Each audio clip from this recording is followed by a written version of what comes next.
Mestre Jesus, auxilia cada um de nós que estamos aqui, que se estamos aqui, sabemos que esse momento é importante, mas que nós consigamos ser tocados, principalmente diante do assunto que será tratado hoje.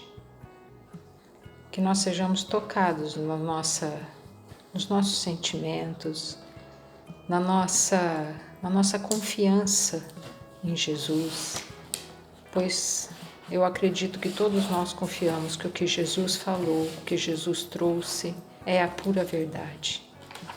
Então que nós consigamos seguir seus passos, carregar nossa cruz e não ficarmos mais achando que não somos capazes ou não dando a devida importância ao assunto que mostra para nós do que nós somos no nosso dia a dia.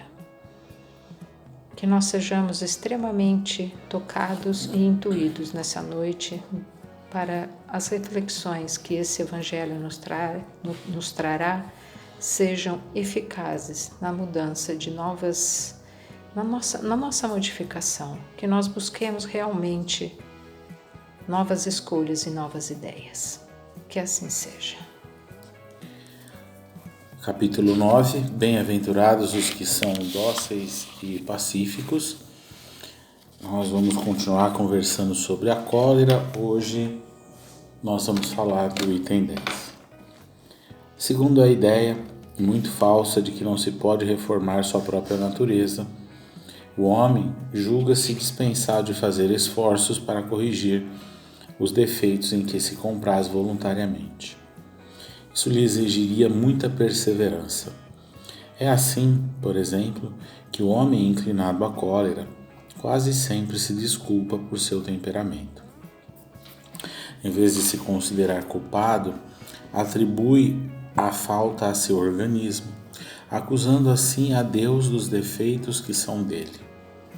É ainda uma consequência do orgulho que se encontra misturado a todas as suas imperfeições. Certamente, há temperamentos que se prestam mais que outros a atos violentos, como há músculos mais flexíveis que se prestam melhor a esforços violentos. Mas não acrediteis que estejais nisso a causa primeira da cólera. Persuadi-vos de que um espírito pacífico, mesmo em corpo bilioso, sempre será pacífico, e um espírito violento em um corpo linfático não seria por isso mais dócil. Apenas a violência tomaria um outro caráter. Não tendo o organismo apropriado a apoiar sua violência, a cólera seria concentrada e no outro seria expansiva. O corpo não dá mais cólera àquele que não a tem, assim como não dá outros vícios. Todas as virtudes e todos os vícios são inerentes ao espírito. Sem isso, onde estaria o mérito e a responsabilidade? O homem que é disforme não pode se tornar reto, porque o espírito nada tem com isso, mas pode modificar o que é do espírito quando tem vontade firme. A experiência não vos prova, espíritas, até onde pode ir o poder da vontade, através das transformações verdadeiramente miraculosas que vedes operar em si? Dizei, pois, que o homem só permanece vicioso porque quer permanecer vicioso. Mas aquele que quer se corrigir sempre o pode, pois de outra forma a lei do progresso não existiria para o homem. Hahnemann, Paris, 1863. Então vamos continuar conversando sobre a cólera, e é interessante para nós que somos espíritas olhar para um sentimento como esse, e a gente obviamente já teria que ter essa compreensão de que obviamente a cólera não está ligada ao corpo físico. Esse é um conhecimento que dentro da obra espírita, dentro de toda a codificação, a gente tem como identificar que isso não é uma realidade. Não é o corpo que vai fazer a gente ter mais ou menos cólera, mas sim a nossa mudança interior. Porque sem a mudança interior, a gente não consegue transformar aquilo que está desequilibrado em nós em novas realidades para o espírito.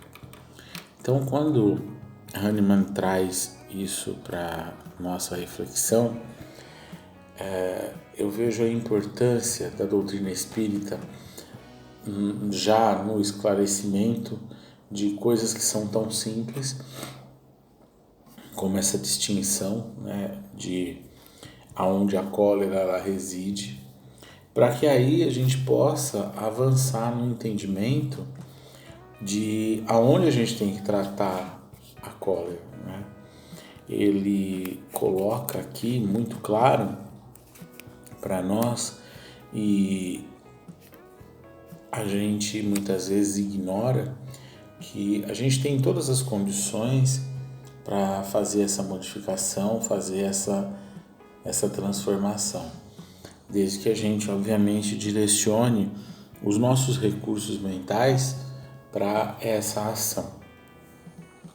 Com o passar do tempo, como o Hahnemann colocou aqui, a lei do progresso tem nos auxiliado a realizar essa tarefa, porque o progresso tem descortinado para nós uma visão verdadeira do que nós somos como criatura e o que Deus reserva para nós.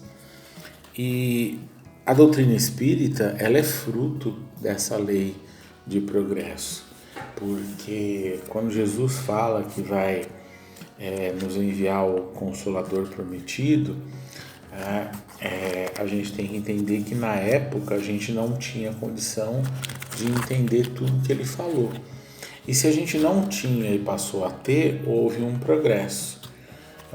Talvez esse progresso, né, eu lembro que a gente estava até conversando, não lembro se na sexta ou no sábado, talvez esse progresso ele não tenha sido tão expansivo ainda, porque nós muito facilmente ajustamos aquilo que vem para o nosso crescimento, aquilo que vem para o nosso desenvolvimento, de acordo com o que nos interessa.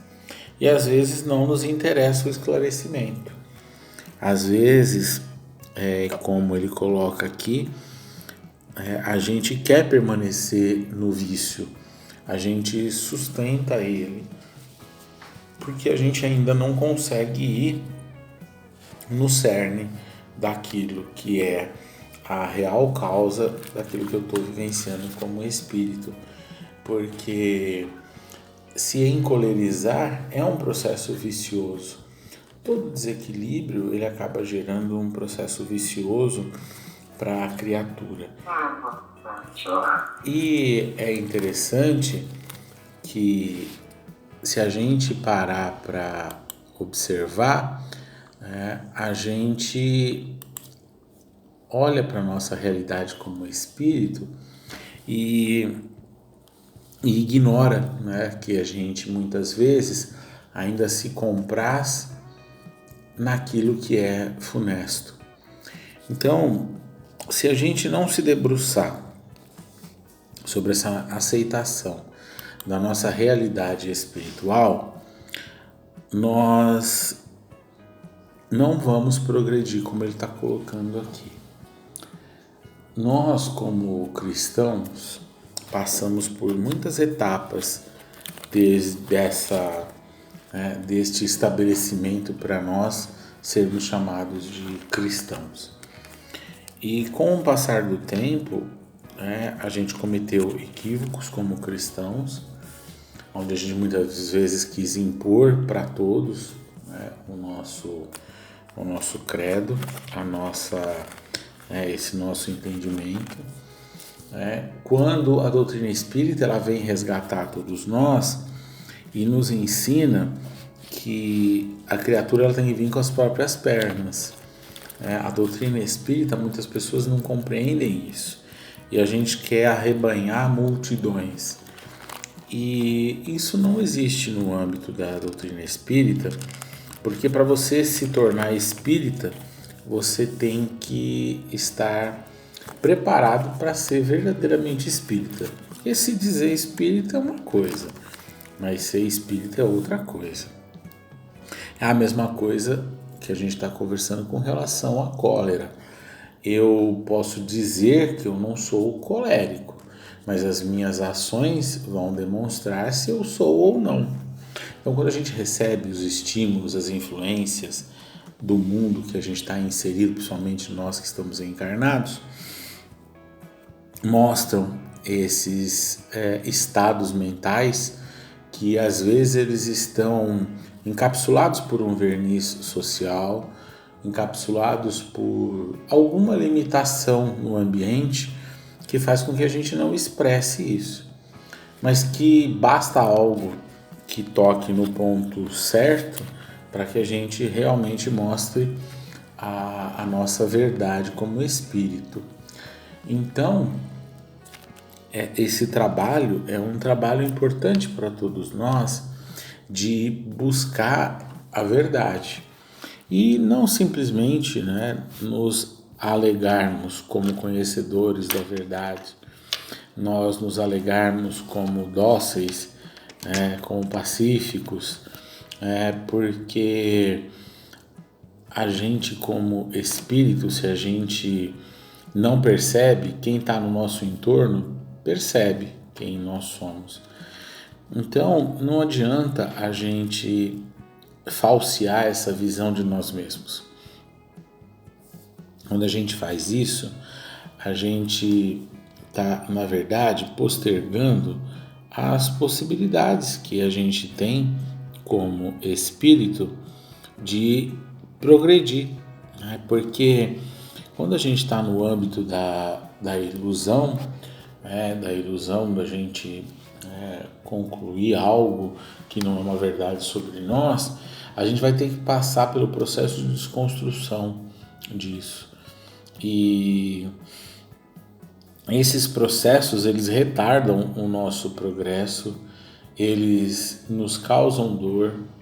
Então, a gente muitas vezes tem dificuldade em assumir os nossos equívocos de uma maneira geral. E quando a gente observa essa dificuldade em tantas criaturas, mesmo no mundo atual, a dificuldade para se observar, a dificuldade para encarar a verdade, para encarar a razão, a gente vê que as criaturas ainda têm um percurso, às vezes meio grande para realizar, porque às vezes a gente se encontra nessa etapa, de ainda ter que desconstruir para poder construir. Quando a gente passa a ter percepção, a gente já avançou dessa etapa de desconstrução e isso poupa para nós um tempo que é precioso. E aqui eu estou falando tempo não no sentido de um tempo medido pelas nossas convenções, mas um tempo medido pelos nossos sofrimentos, porque a gente às vezes fala sobre o tempo do espírito e às vezes a gente não compreende essa questão do tempo corretamente e às vezes a gente estagna de tal forma que esse sofrimento que nós vamos vivenciando vai se intensificando para que a gente possa se libertar. Então, se a gente não faz esse processo de reconhecimento o quanto antes, se a gente não se indaga diariamente quais são as ilusões que eu ainda vivo, eu não consigo dar o próximo passo, porque as ilusões, elas nutrem áreas funestas da nossa mente, áreas que estão ensombradas e que precisam de renovação. E essa sustentação que a gente mesmo faz né? Porque a gente está acostumado, né? Porque o que ele fala aqui pra gente, né? Querer permanecer viciado, é porque aquilo gera para nós algum retorno. Essa forma de ação, ela sustenta algo na nossa intimidade. Então a gente quer permanecer naquele estado, porque a gente ainda desconhece um estado contrário àquele que a gente está inserido. E é por isso que é tão importante o evangelho na vida da criatura sentido.